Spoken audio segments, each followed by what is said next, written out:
अस्सलाम वालेकुम student, welcome back to my YouTube channel knowledge gateway. आज के हम इस वीडियो में हम सेकेंड ईयर फिज़िक्स की न्यू बुक के यूनिट 16 के फर्स्ट लॉ ऑफ थर्मोडायनेमिक्स के एमसीक्यू सॉल्व करेंगे। So without wasting any time मैं आपको फर्स्ट एमसीक्यू सॉल्व करना स्टार्ट करवाती हूँ।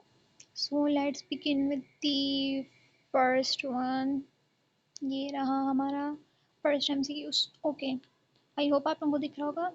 So first MCQ उसमें पूछा what type of process occurs when a system exchanges both heat and work with its surrounding and there is no change in internal energy। Students ये बात याद रखें, जब भी इंटरनल एनर्जी में नो चेंज की बात आएगी और अगर टेम्परेचर में नो चेंज या रिमेंस कांस्टेंट की बात आएगी तो आपके दिमाग में पहली चीज़ ये क्लिक करनी चाहिए कि ये आइसोथर्मल प्रोसेस की बात हो रही है। तो इसका करेक्ट आंसर होगा option number A, isothermal process. Second question है during an isobaric process what remains constant.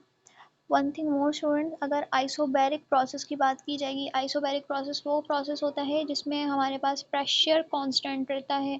Isothermal में हमारे पास इंटरनल एनर्जी या फिर टेम्परेचर कांस्टेंट रहता है, और आइसोबैरिक प्रोसेस ऐसा प्रोसेस है जिसमें हमारे पास प्रेशर कांस्टेंट रहता है। तो इसका करेक्ट आंसर होगा option number B. Next question है क्वेश्चन नंबर 3 कि in which thermodynamic process does a system exchange heat with its surrounding but undergoes no change in temperature. फिर से वही बात आ गई, नो चेंज इन टेम्परेचर, सिर्फ एक ही प्रोसेस करता है और उसका नाम है आइसोथर्मल प्रोसेस। इसका भी आंसर ए होगा, आइसोथर्मल प्रोसेस। क्वेश्चन नंबर 4 है what is the characteristic of an adiabatic process. So students याद रखें, एडियाबैटिक प्रोसेस वो प्रोसेस होते हैं जिसमें ना ही प्रेशर कांस्टेंट रहते हैं, ना ही टेम्परेचर कांस्टेंट रहते हैं, ना ही वॉल्यूम कांस्टेंट रहता है।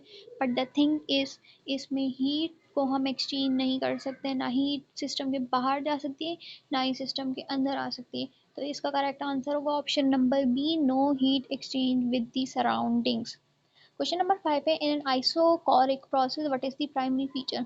अच्छा, वैसे इसके दो आंसर हो सकते थे, कांस्टेंट वॉल्यूम और नो वर्क डन।